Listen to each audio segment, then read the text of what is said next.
ole amasan tuniti nga hun pha ipi ipa pathin chilo pina changhen la tun hun tinga Sunday school zil thei dinga ima ipuitu ipa pathin kipak thui gen masa hi tun hun ai Zillai dinga hi le Zillai som le ku na mei tarik som thum sang ni la som ni le khata pen a hi I Kochuam Sunday school Zillai bu hi Kochuam le anasepti ahin tu chunga hin I Zillai hi khenlina ipatawa zinahin khenlina hin Zillai sagi omin tunhuin Zillai masapen na zilding ikisa ahi jechu hi le Kochuam le Gam Kivaipuakna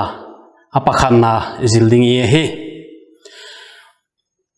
amasan ichang vop ding hi talang masalen inoma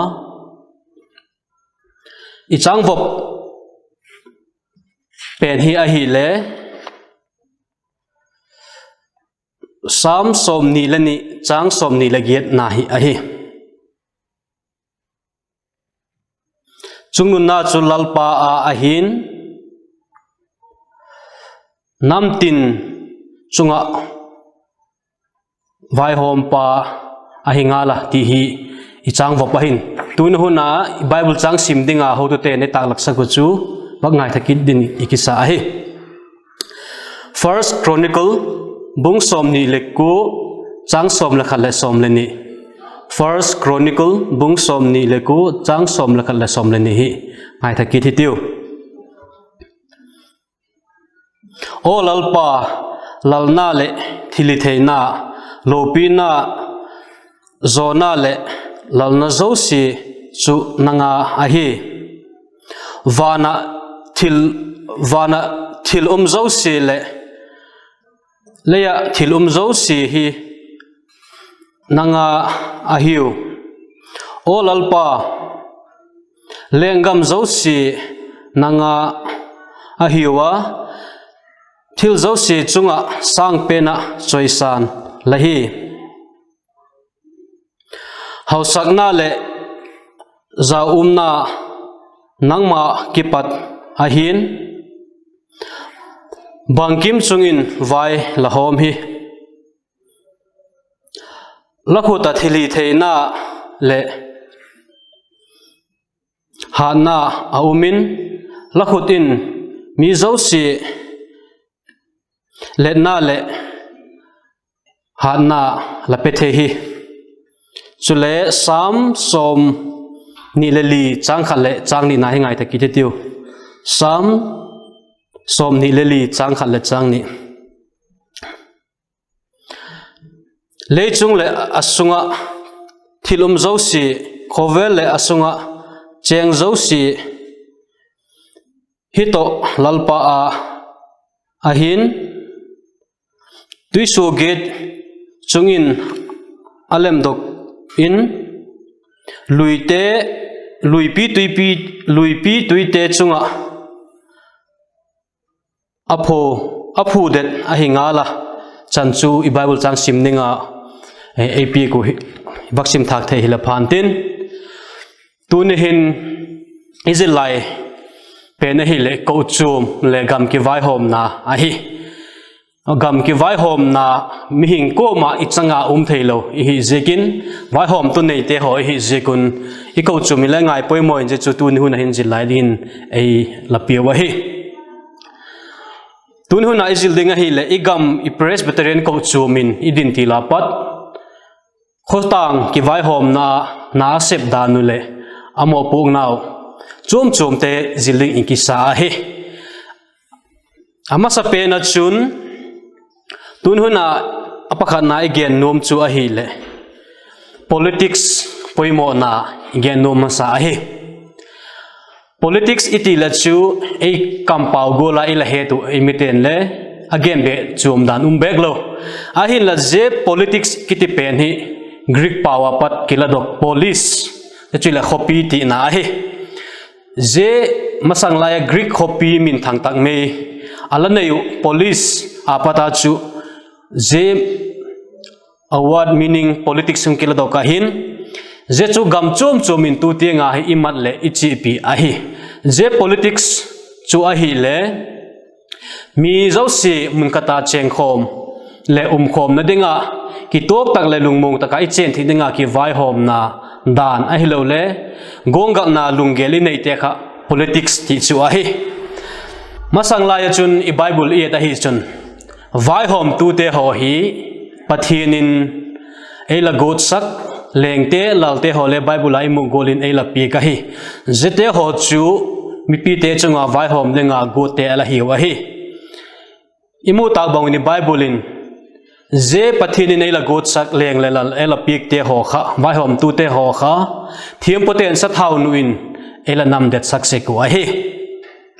ahila tu hu na hin igam sung Kivaipok dan e ta hi chun igam hin mi pi te dei tel na manga gam vai hom tu te ho tel hi ta wa hi zigol chun I che na India gamile I chu I chi piu a hi vai hom tu ding te tel na hin politics in a Thîltu pen chu hi le thing tho tak me a vai hom tu ding mi dik mi pha mi fel pathian he mi tel thei dinga ging tu ten zalen na in yu emiten in yu hi je hi politics na Thîltu pen chu a hi zegola chun je kidai tel na vai hom tu te hi pathianin angai poimo golin I bible in le angai poimo a chula I ko chu mi le ki ngai poimo a hi je ga chun adai tel na le ma chun is not in le kum tin itedem election tin hi le thupun ala bol se ka hi mi pi te kum som le gi ta pa chunglam vote nei ta te hon atel thini ding wa chun amau dei tel na manga pathian dong jing ko ma agam vai hom tu dingu ate lingu ti chu til khona tam tak to thusu ala bol se ko hi bangje ke ne mi ti le apoi mo na chu igam sung vai hom tu ding te itel kha itel fu lo hi le I Christian hin khu I Kochuam tam tak asukha ka hi zekin vai hom tu pha ipoi mo zekin politics iti zeketel na thing tho chu I Kochuam le ingai poi mo a hi chule apani na igen nom chu a hi le khovel hin gam ki vai hom dan chum chum oma je ki vai hom dan chum chum te chu igen nom a hi ama sa penin leng ki vai hom na monarchy iti hi leng ki vai hom na ti metin jesu bai meti le leng ki vai hom na ki pu chu example in England gam leng nu kumpi nu nei wa chule amau hi constitutional monarch iti gola khan constitution nei le leng nu le thune na nei a hin la leng nu thune na mumal taka nei zo lo constitution vai hom na democracy gola chi thowa hiu a hi la je hi a hi le monarchy system a chi te hi le ama asun tu ten alengamu alalu seku a hi apani nan achomlam genkitin dictatorship te dem mimal thahan na vai hom sepai ha na mangcha mimalin gum takme le thaguma vai alhom seku chu dictatorship ti a hi je chu sang denga he thedi dana chun Stalin USSR kan le la vai homa chule Mussolini te Italy gol khan aloma chule Hitler te ho Germany alom golin Saddam Hussein te Iraq in ala ki to chule adi amin ti khat Uganda apatin le alom ki thei zo chu ama ho khan thagum mangin sapai hana mangin vai alhom se ko hi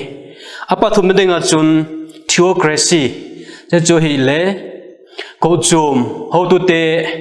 vai hom na gam vai hom na ti theocracy e sange denga chun tuma Spain gam te ho ai lo le tua Vatican City popin vai a hom na gam hi imedin gin cha ko ma hi aba na chun apali ni denga chun oligarchy iti wa je chu hi le mi tom chan sapai vai hom na thamanga vai al hom se ko hi sapai te ho pun khom gola e sange denga chun je chu Brazil in le alamang tawa jigola chun Pakistan in le sangkha zako som sagi le sagi sangkha zako som kola ko ten alamang wa hi anai pe na he thidinga chun Myanmar to Burma Myanmar ti ta ku hin le je vai hom na chu alakeng ko un tu hin le agam aboin ala boy sek na lai wa hi je chu sapai thahan namanga mi tom te vai hom na ala hi sek a hi chule totalitarian ti om kita khau taka vai hom na zet totalitarian na hi le party pakhat khel agama phalo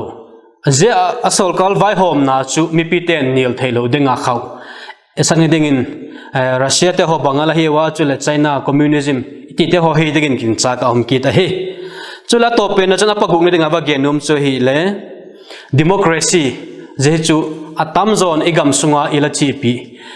India le ki hela larma ma chu democracy hi ahi ala je democracy ahin pani chini omkin na lai ahi apakha na chun representative democracy mi public iti mi pi te idei la i vai hom ding itel te ho hi ahi chula direct democracy omkita ya chu hi le khumi pi ten zang tang maya vai hom wa khotang phanedenga agunga na te kho ahi ki ta hi je chu democracy hi chu min la gyan ki thena la hi system chum omkita je chu hi le presidential te parliamentary te unitary te la federal te hi achumin election son ki thei wa hi te chu gam ki vai hom dan chum te apat imu thei ahi chule apathum na dinga again num appoint pathum na dinga again num ki chu hi le gam ki vai hom na Kochuam te mo pungna ti hi gen le inuma hi ko ma hi politics noin ka nom pui ti le hen le yum tho anga hi azek chu vai hom na noya thailo ki hi jekin mi cheng hi mun khata cheng khom ne khom don khom gam khata cheng khom gam choma ki khen zak mi te vai hom tu te noya te hi jekun ula da lai politics chu ichunga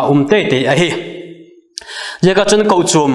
in le mo pong nan lien tak mai je politics sim pani dinga chun in a hi pathian lama politics pathian lama mo pong na in go le hin politics a hin le mo pong na Kochuam in lien tak mai in a hi a hin la politics a Kochuam te vaki gol te ding tina chu hi dek lawa hi ai la I bible ne jil til go le hin igam vai hom tu te hi lam dika hilding ai lo le lam pha kong mu ding athil dik lo na wa zil guiding le pa chap sak dinga Kochuam te hi imo pung na pathian ap ka hi sol chak polin le Timothy kinga lagen gol khan Timothy thot khat bung ni na chang thum na lam kha chang ni na kha et a hi chun vai hom tu te le lal te dinga pa chap sak dingin Timothy kha ala sol a hi zolobana chun le bible dang et ki te chun rom bung som le bung thum chang khata pa chang li chan kha et ki ta hi chun mi te hi vai hom tu te thua ding ti I bible ai sin sak a hi vai hom tu te thua I dingu zechu ahin la na septe bungli chang som le konalam kat ki ta hi chun vai hom tu ten lam dik lawa vai a hom wa a hi le je vai hom tu te sang ha pathian khai la zo dingu pathian lama I chi zo dingu ti kha hi Kochuam te ni mo pong na len pe ne chu hi le vai hom tu te bangolin vai hom nawem a vai hom wa dik nam alo le egam sung hi Kochuam te hi thamong takin thei nawem vai hom tu te zalin ti hi ejing ko ma pau chap na het zui le amau zil gai thei ding le amau hila lamdika pui thei ding la pau chap sak thei dinga Kochuam te hi bible le tu hu na izil la hin mo pong na len tak ap ka hi ti chu imu thei a hi je khela chun vai hom tu te itel na lamin le Kochuam te hin mo pong na len tak me in ya igam vai hom tu te itel na mun na hin ichit thei apoi mo a hi azek chu I Kochuam I Christian hin kho hin satak maya vai hom tu te vai hom na afel lo le asu khak theu hi jekin jeka chun Kochuam ten mi pi ten vai hom tu te itel pha tu le ichit thei ding apoi mo a hi azek chu party chom ma party te ho hi le mi mal ki dei sak na le ala party bi ki dei sak na phat le khan to na mu mal tak le lungol tak maya ki tang gol tak maya khan to na hi thei sek lawa hi zikol ba ka chun Presbyterian suang phu ai la phu sak tu John Calvin in le ala gen chum ti le me thai chaga le gen thei te le mi hau sa te hi gitang gol tak maya vai hom hum ding hi gam vai hom tu ten khen chum nei lo ding ai atia hi ye chu le I pathian thun bible in again golin ko ma khen chum vai hom tu ten lan dik tak maya vai hom dingu ti chu a hin je jinga chu amo po tu te che ko chum te lam ti ka hil tu ding che ko chum te hi wa hi ti chu imu the hi tun hu na iwa gen the chu hi le politics a ya chu le Gam Kivaipuakna dan chum le Kochuam te mo pung na chom cha ewa gen the cheng chu hin tin chu le gen khom ding hi hung tak lang kit ing katin gen khom ding apakhana chun pathian doi dan na igam politics achi theina ding Kochuam te mo pung na gen khom hi le pathian doi dan na igam politics achi thein dinga Kochuam te mo pung na hi gen khom hi le itia hi je chu gen khom din la ki side tin chu le apani na chun Gam Kivaipuakna na Kochuam te ki go na ding ting